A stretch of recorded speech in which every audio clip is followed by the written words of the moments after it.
ఆంధ్రప్రదేశ్ రాష్ట్ర వ్యాప్తంగా జూన్ నెల నుండి రేషన్ పంపిణీలో కీలక మార్పులు రాబోతున్నాయని రేషన్ కార్డుదారులకు జూన్ 1 నుంచి రేషన్ షాపుల ద్వారా రేషన్ సరుకులు పంపిణీ చేయనున్నారని ఈ సందర్భంగా ఇందుకూరుపేట మండలంలో ఏర్పాటు చేసిన అన్ని రేషన్ షాపులను తహసీల్దార్ కృష్ణప్రసాద్ సందర్శించారు.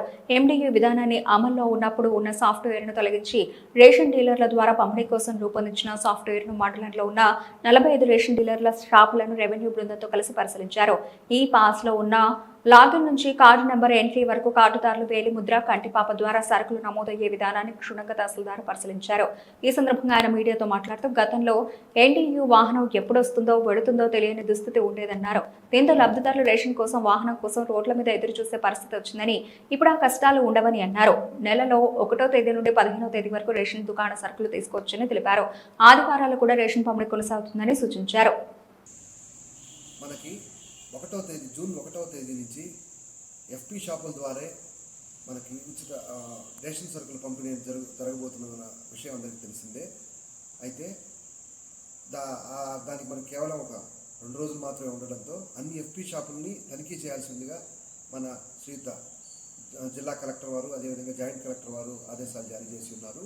దీనికి సంబంధించి ఈ పౌర సరఫరాల అని ఒక యాప్ కూడా ఇచ్చున్నారు. ఆ యాప్లో మనం తనిఖీ చేయడానికి ఈరోజు మన మండలంలోని పలు షాపులను సందర్శించడం తనిఖీ చేయడం జరిగింది. ఈ క్రమంలో మొదటగా పాములవారిపాలెం, తర్వాత చింతోపు, ఆ తర్వాత ఇందుకూరుపేట టౌన్లో ఒక 2 షాపులు, డేవిస్పేట, ఆ తర్వాత జగదేవపేటలో ఒక షాపు తనిఖీ చేయడం జరిగింది. 6 షాపులు మొత్తంగా తనిఖీ చేసాం. ఇదే విధంగా ఇంకా 39 షాపులు మనది. రేపు 2 టీములుగా మనం ఏర్పడి ఆర్ఐ గారు ఒక టీము, నేను ఒక టీముగా ఏర్పడి రేపు మధ్యాహ్నం లోపల ఈ మిగతా 39 షాపులు కూడా తనిఖీ చేసి యాప్ ద్వారా తనిఖీ చేసి అప్లోడ్ చేయడం జరుగుతుంది. తద్వారా 1వ తేదీ నుంచి ఈ షాపుల ద్వారా మనకి పౌర సరఫరాల ఉచిత రేషన్ బియ్యం కానీ లేదంటే రేషన్ సరుకులు కానీ పంపిణీ చేయడం జరుగుతుంది. అంటే మన వ్యవస్థ తిరిగి ఈ రేషన్ షాపుల ద్వారా పంపిణీ తిరిగి వచ్చిన నేపథ్యంలో ఇటువంటి ముందస్తు తనిఖీలు చేసి లబ్ధిదారులకు ఎటువంటి ఇబ్బంది లేకుండా ఉండాలని ప్రభుత్వం ఈ విధంగా సూచించడం జరిగింది. కాబట్టి ప్రభుత్వ ఆదేశాలకు అనుగుణంగా ఈ తనిఖీలు చేయడం జరుగుతుంది. ఇప్పుడు షాపుల్లో 6 షాపుల్లో కూడా అన్ని దగ్గర ఈపాస్ మెషిన్లు వాళ్ళ దగ్గర ఉన్నాయి. అదేవిధంగా వెయింగ్ మెషిన్స్ ఉన్నాయి. స్టాక్ ఆల్రెడీ రిసీవ్ చేసుకున్నారు. మనకి వర్షన్ 9.0 ఈపాస్ మెషిన్లో ఉంటేనే ఈ రేపటి నుంచి వాళ్ళు సరుకులు ఎల్లుండి నుంచి వరకు ఇవ్వగలరు.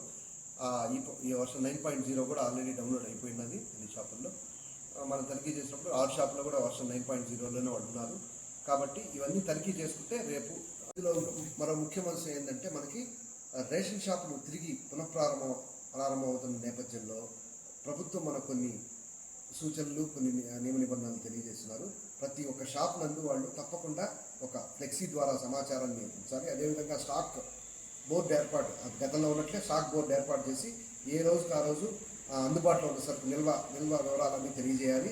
అదేవిధంగా ఖచ్చితంగా మనకి ఇచ్చిన ఇన్స్ట్రక్షన్స్ ప్రకారం ప్రతి ఒక్క లబ్ధిదారుడితో కూడా కొంత గౌరవంగా వ్యవహరించాల్సి ఉంటుందని ప్రభుత్వాలు తెలియజేశారు. ఖచ్చితంగా ఎవరిని కూడా మనం ఇబ్బందికరంగా మాట్లాడడం కానీ చేయడానికి వీల్లేదు. ప్రభుత్వం చాలా స్పష్టంగా లబ్ధిదారుల్ని కస్టమర్ ఈజ్ గార్డ్ అన్న నేపథ్యంలో లబ్ధిదారులు జాగ్రత్తగా చూసుకోమని చెప్తున్నారు. అదేవిధంగా ఫస్ట్ కమ్ ఫస్ట్ సర్వ్, ముందు ఎవరు వస్తే వాళ్ళకే ఇచ్చే విధంగా మనం ఈ ఎఫ్పీ షాపుల్లో నిర్వహించాల్సి వస్తుంది. ఎందువల్లంటే కొన్నిసార్లు తర్వాత వచ్చిన వాడికి ముందు ఇవ్వడం వల్ల ముందు వచ్చిన వాళ్ళు అభ్యంతరాలు వ్యక్తం చేయడం, దానివల్ల కొంత మనస్పర్ధలు రావడం జరుగుతుంది. ఇటువంటి లేకుండా ఫస్ట్ కమ్ ఫస్ట్ సర్వ్ నేపథ్యంలో అందరికీ సరుకులు ఇచ్చుకుంటూ పోవాలి. మీ వద్ద గల మిషన్లు కూడా ఏ రోజుకి ఆ రోజు అది సరిగ్గా ఉన్నాయా లేవా అని తనిఖీ చేసుకోవాలి. మీ ఆథరైజేషన్లు కూడా ఖచ్చితంగా మీరు డిస్ప్లే చేయాల్సి ఉంటుంది. ఆథరైజేషన్ ఉందా లేదా, ఎప్పటివరకు ఉందనే విషయాన్ని అందరికీ అర్థమయ్యేటట్టు చూపించాలి. ప్లస్ చౌక ధరల దుకాణం అన్న బోర్డు కూడా ఒకటి ఉండాలి. అదే ఈ ఫ్లెక్సీ రూపంలో ఉండాలి. ఇవన్నీ కూడా ఖచ్చితంగా పాటించాలని గౌరవ కలెక్టర్ వారు తెలియజేస్తున్నారు. కాబట్టి ఈ ఆదేశాల ప్రకారం ఎఫ్పీ షాప్ డీలర్లందరూ కూడా వాళ్ళ డీలర్ సంఘం ద్వారా కూడా ఈ మెసేజ్ అన్నీ వెళ్ళిపోయినది వాళ్ళకి. కాబట్టి ఆ మెసేజ్ ప్రకారం రేపు సాయంత్రం లోపల అందరూ ఈ ఫ్లెక్సీ బోర్డులు ఏర్పాటు చేయడం అయితేనేమి, స్టాక్ బోర్డులు ఏర్పాటు చేయడం అయితేనేమి, అదేవిధంగా వాళ్ళ ఈ పాస్ మిషన్లో వర్షన్ అన్ని చూసుకోవడం అయితేనేమి, స్టాక్ బాగా రన్ అవ్వడం అనేది జరుగుతుంది. అదేవిధంగా మనకి ఎవరైతే షాపుకు వచ్చి తీసుకోలేరు వృద్ధులు లేదా కొంతమంది షాపుకు రాలేని వాళ్ళ కోసం ప్రత్యేక ఏర్పాట్లు కూడా చేయమని తెలిపి ఉన్నారు. అవి కూడా జరుగుతున్నాయి. కాబట్టి వారికి వారి ఇంటి వద్దకే రేషన్ సరుకులు ఇవ్వడం జరుగుతుంది.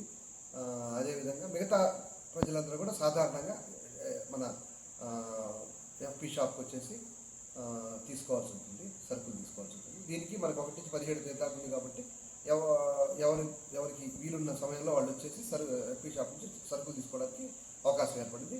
అంతకుముందు ఒక షెడ్యూల్ అంటే ఆ షెడ్యూల్ ప్రకారమే అందరూ అందుబాటులో ఉండాల్సి వచ్చేది, కొంత అసౌకర్యం కలిగింది ప్రజలకి. ఇప్పుడు ఒకవేళ ఎఫ్పి షాప్ దాకా వెళ్ళాల్సి వచ్చినా వాళ్ళకి తీరుబడిన జరిగిన సమయంలో వెళ్ళేసి తీసుకోవడానికి అవకాశం ఉంది. కాబట్టి ప్రజలు ఈ అవకాశాన్ని సద్వినియోగం చేసుకుంటారని కోరుకుంటున్నాను. Thank you.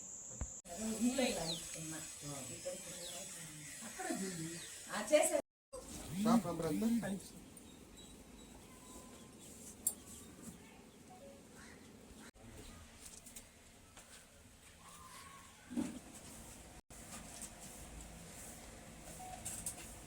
ఇది కూడా 2-1 కిందనా? 1-1 టోటల్ కాస్ట్ 454. 400 ఇచ్చావు పోయినసారి.